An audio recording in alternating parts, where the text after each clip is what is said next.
Hi hello welcome to our channel. నేను మీ సిరి. ఈరోజు మనం చెప్పుకోబోయే కథ ఇష్టమైన సకుడ పార్ట్ 125. కథలోకి వెళ్ళే ముందు లైక్ చేయడం మర్చిపోకండి ఫ్రెండ్స్. గగన్ అక్కడికే వస్తాడనుకుంది ధరణి, కానీ అతను రాలేదు. స్కాన్ అయిపోయిన తర్వాత కాల్ చేయమని వర్ష మొబైల్కి మెసేజ్ చేసి తను గగన్ని వెతుక్కుంటూ కిందకెళ్ళింది. అతను కనిపించలేదు. వెంటనే అతనికి కాల్ చేసింది. అతను లిఫ్ట్ చేయలేదు. పైకి వెళ్ళే ఉంటాడని తెలుసు, కానీ ఎటు వెళ్ళాడో. అసలే ఇది చాలా పెద్ద హాస్పిటల్. తను ఇక్కడ ఉన్నట్టు తెలిసి రాలేదా? మరి ఎందుకు వచ్చినట్టు?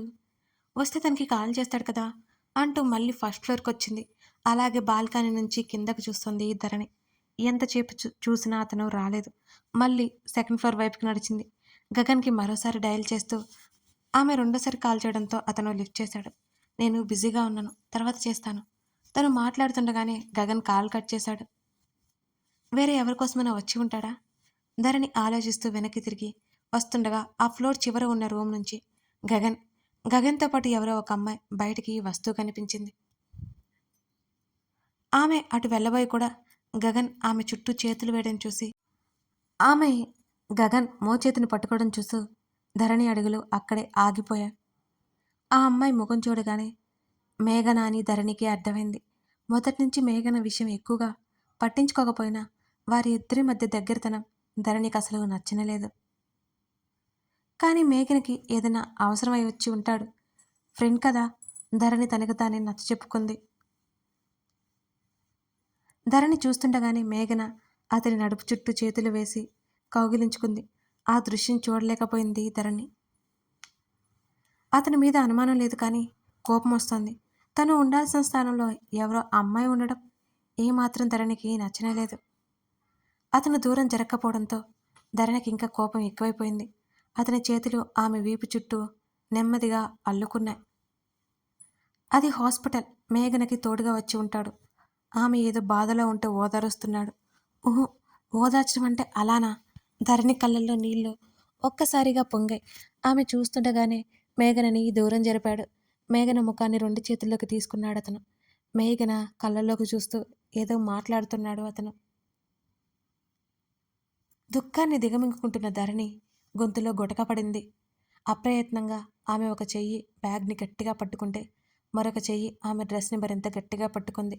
వాళ్ళను చూస్తూనే మేఘన జుట్టు సరిచేస్తున్నాడు గగన్. ఇంకొక క్షణం ఆమె అక్కడ ఉండలేదు.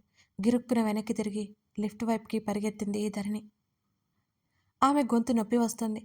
ఆమె కళ్ళను దాటిన కన్నీళ్లు బయటికి రాకుండా ఆమె జాగ్రత్త పడుతుంది. ఫస్ట్ ఫ్లోర్కి వెళ్ళగానే వర్ష బయటకొచ్చింది.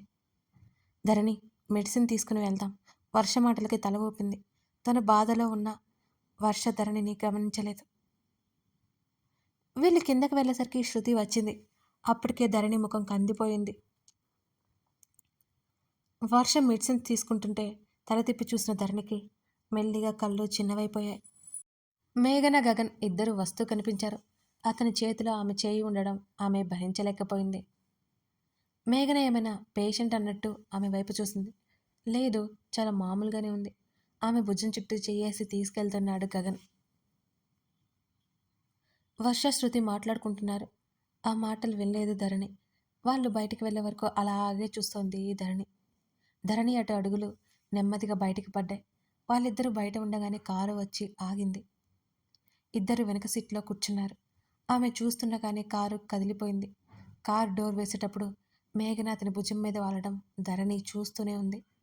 రెండు చేతులతో గట్టిగా చెంపలు తొడుచుకుంది. కాసేపటికి వాళ్ళిద్దరూ రావడంతో ముగ్గురు కారెక్కారు. ఆ తర్వాత రోజు ఆఫీస్ ఉందనడంతో శృతిని పీజీ దగ్గర డ్రాప్ చేసి ఇద్దరు ఇంటి బాట పట్టారు. తల వెనక్కి వాల్చి కళ్ళు మూసుకుంది వర్ష. ధరణి లోపల ఏం జరుగుతుందో ఆమెకేమాత్రం తెలియట్లేదు. ఇల్లు రాగానే ఇద్దరు కారు దిగి మౌనంగా లోపలికెళ్లారు. అసలు ఇంతసేపు ఎక్కడికి వెళ్ళిపోయావే? తల్లి అరుస్తోంది. తండ్రి చేతిని పట్టుకుని తీసుకెళ్లి పక్కన కూర్చోబెట్టుకున్నాడు తన్ని. డ్రైవింగ్ నేర్చుకున్నావా ధరణి? ప్రతాప్ అడుగుతున్నాడు. లేదన్నట్టు తల ఊపింది. కూతురు ముఖంలో అలసట స్పష్టంగా కనబడుతుంటే వెళ్ళి రెస్ట్ తీసుకో, రెస్ట్లెస్గా కనిపిస్తున్నావు అని అన్నాడు ప్రతాప్. పర్లేదు డాడీ అంది. పర్లేదు అన్నా నీ ముఖంలోనే తెలుస్తుంది. వెళ్ళి తర్వాత మాట్లాడుకుందాం. తండ్రి మరోసారి చెప్పడంతో లేచి గదివైపుకి అడుగులు వేసింది ధరణి. డోర్ లాక్ చేసుకుని బెడ్ మీద పడిపోయింది. మేఘనతో ఉన్నా సరే ఆమె ఏమనుకోదు, కానీ అంత సాన్నిహిత్యం ఏంటి? ధరణి మనసు ఊరుకోవట్లేదు. తను ఎక్కువగా ఆలోచిస్తుంది. అతనికి తనంటే చాలా ప్రేమ. అవును. అందరికంటే తనే ఎక్కువ ఇష్టం. మేఘన చెంపలు పట్టుకొని ఆమె కళ్ళలోకి చూస్తూ మాట్లాడుతున్న అతనే గుర్తొస్తుంటే ఆమెకి కష్టంగానే ఉంది. మేఘన జుట్టు సవరిస్తున్న ఆ దృశ్యం చూస్తుంటే ఆమెకి మనసంతా అదోలా అయిపోయింది. తనతో అలాగే కదా ఉంటాడు. చిన్న చిన్న విషయాల్లో కూడా ఎంత శ్రద్ధ, ప్రేమ. తనతో ఉన్నట్టు మేఘనతో ఉండడం ఏంటి? ఆమెకే తెలియకుండా ఆలోచిస్తూ ఏడుస్తోంది ధరణి. తను అతన్ని క్వశ్చన్ వేయడం చేయదు. తనకి అతను సంజాయిషి ఇవ్వద్దు. ఆ సిచ్యువేషన్‌కి వాళ్ళిద్దరూ రావద్దు. వచ్చాక విషయం ఏంటో తనే చెప్తాడేమో అనుకుంది. ఎక్కువ ఊహించుకోకూడదు. ఎన్నిసార్లు చెంపలు తుడుచుకున్నా చిత్రంగా కన్నీళ్లాగట్లేదు ధరణికి. ఏదో అనుమానం కాదు. అతను తనతో ఉన్నంత ఇష్టంగా మరొకరితో ఉండడం ఆమె భరించలేకపోతుంది. గగన్ ఇంటికొచ్చేసరికి చాలా ఆలస్యమైంది. అతను వచ్చేసరికి ధరణి పడుకున్నట్టుగా కళ్ళు మూసుకుంది. అతన్ని ఆమె ఫేస్ చేయలేకపోతుంది. తను ఏమీ అడగలేదు. అలా అని మామూలుగా కూడా ఉండలేదు. అతను ఫ్రెష్ అయి వచ్చాడు. తను పక్కకు రావడం తెలుస్తూనే ఉంది ధరణికి. ఆమె వైపు ఒకసారి చూసి మొబైల్ చూసుకుంటున్నాడు అతను. అటువైపు తిరిగి ఉన్న ధరణికి అతను ఏం చేస్తున్నాడో తెలియలేదు. మరో అరగంట తర్వాత అతను వెనక్కి వాలి కళ్ళు మూసుకున్నాడు. ధరణికి దుఃఖం పొంగుకొచ్చింది. కనీసం దగ్గరికి తీసుకొని అతని ప్రవర్తనకి చెప్పలేనంత బాధేసింది. అలసిపోయి వచ్చాడు కదా, పడుకుని ఉండి ఉంటాడు అనుకుంది. కానీ తన పెళ్ళైన ఇన్ని రోజుల్లో ఎంత అలసటగా ఉన్నా అలా ఉండలేడు కదా తన దగ్గర. ధరణి భుజాలు నెమ్మదిగా అదురుతున్నాయి. మళ్ళీ అతను లేస్తే తను సమాధానం కూడా చెప్పలేదు. గగన్ నిద్రపోయినట్టు అతని శ్వాస శబ్దం తెలుస్తుంటే ధరణి అటువైపుకు తిరిగి అతన్ని చూసింది. తన వైపే తిరిగి ఉన్నాడతను. అతని కనుబొమ్మలు ముడుచుకున్నాయి. అతని చేతులు రెండు కలిపి కట్టుకున్నట్టున్నాయి. ఆమె చెయ్యి నెమ్మదిగా అతని ముఖం దగ్గరికి వెళ్ళి కాస్త దూరంలో ఆగిపోయింది. ఆమె చెయ్యి విచిత్రంగా వణికింది. చేతిని వెంటనే వెనక్కి తీసుకుంది. వెంటనే అక్కడి నుంచి వాష్రూంలోకి వెళ్ళిపోయింది. దుఃఖపు ఉధృతి ఆపలేకపోయింది ధరణి. చెప్పు చరణ్.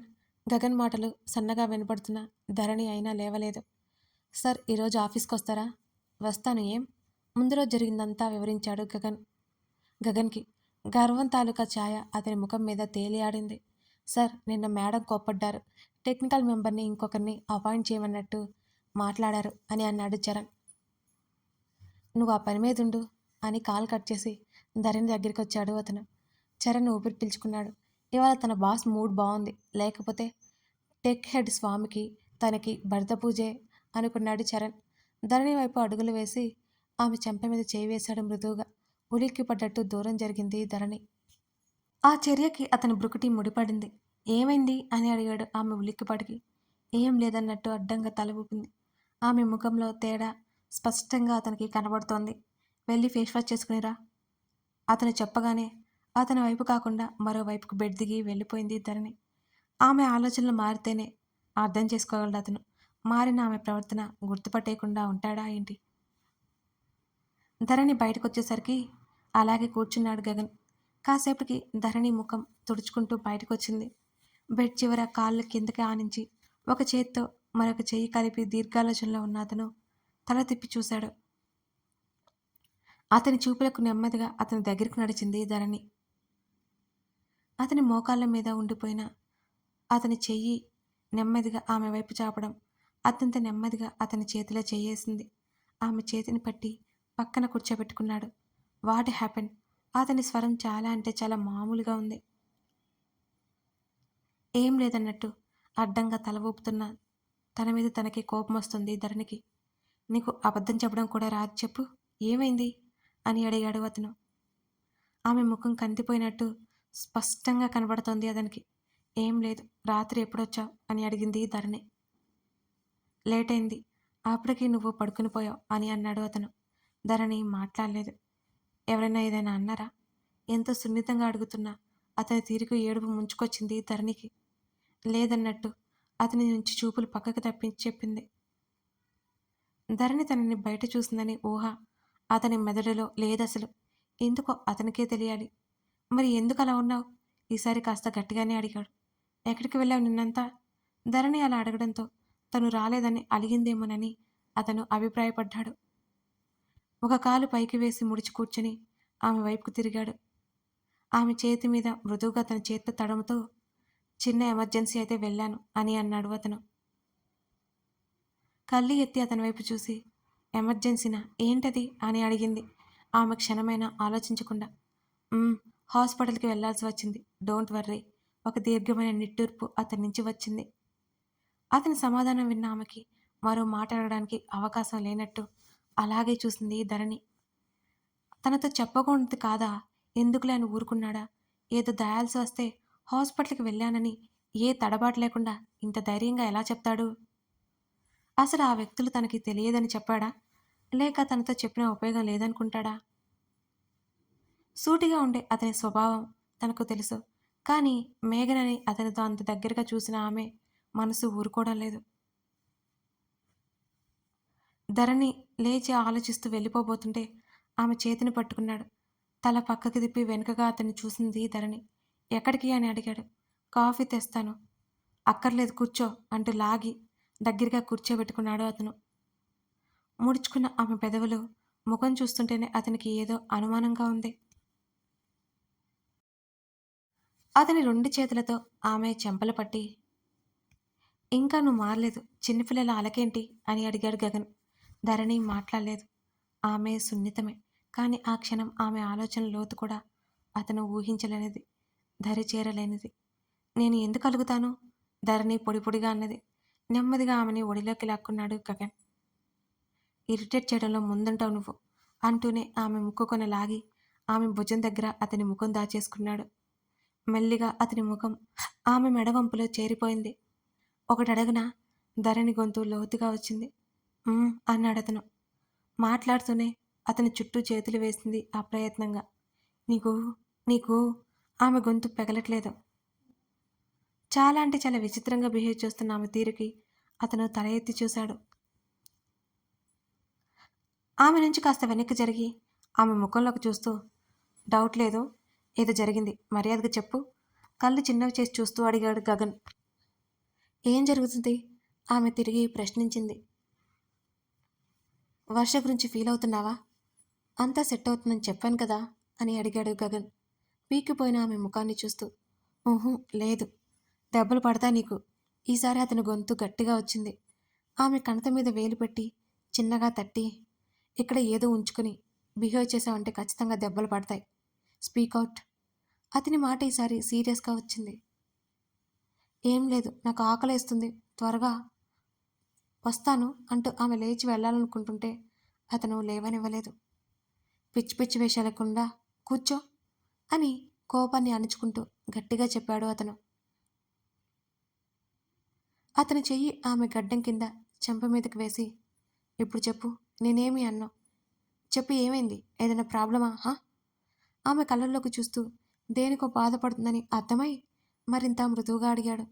అతను అలా అడగగానే ఒక్కసారిగా ఆమె కళ్ళల్లో నీళ్లు చప్పున పొంగాయి. ఆమె ఏడవడం చూసి అతని ముఖం వివర్ణమైంది. అతను కాస్త కంగారు పడ్డాడు. ధరణి అతను ఎంత దాచాలనుకున్నా అతని మాటల్లో కలవరం బయటపడింది. ఆమె ముఖాన్ని చేతుల్లోకి తీసుకుని లోపే 2 చేతులతో ముఖం దాచుకుంది ధరణి. ఆమె చేతులను గట్టిగా లాగి ఆమెను మరింత దగ్గరగా లాక్కున్నాడు అతను. అతని భుజం దగ్గర ముఖం దాచుకుంది. ఆమె ఏడవడం ఈ మధ్యకాలంలో అతను ఎప్పుడూ చూడలేదు. అసలు ఎందుకు ఏడుస్తుందో అర్థం కాలేదు అతనికి. ఆమె చుట్టూ చెయ్యేసి అతను అడుగుతుంటే ఆమెకి కంగారేసింది. ఇప్పుడు ఖచ్చితంగా కారణం అడుగుతాడు. ఏమని చెప్పాలి తను? ఇలాంటి క్లిష్టమైన పరిస్థితి తనకే ఎందుకొచ్చింది? కథ కొనసాగుతోంది. ఇంతకీ ధరణి ఆలోచన కరెక్టా? లేక గగన్ నిజమే చెప్తున్నాడా? అసలు మీ ఉద్దేశం ఏంటి? మీ ఒపీనియన్ ఏంటో కామెంట్లో చెప్పండి. మర్చిపోకండి ఫ్రెండ్స్. అలాగే ఒక చిన్ని లైక్ చేసి మన ఛానల్ని సపోర్ట్ చేస్తారని నేను ఆశిస్తున్నాను. Thank you for watching this video. మరో ఎపిసోడ్తో మళ్ళీ కలుద్దాం ఫ్రెండ్స్.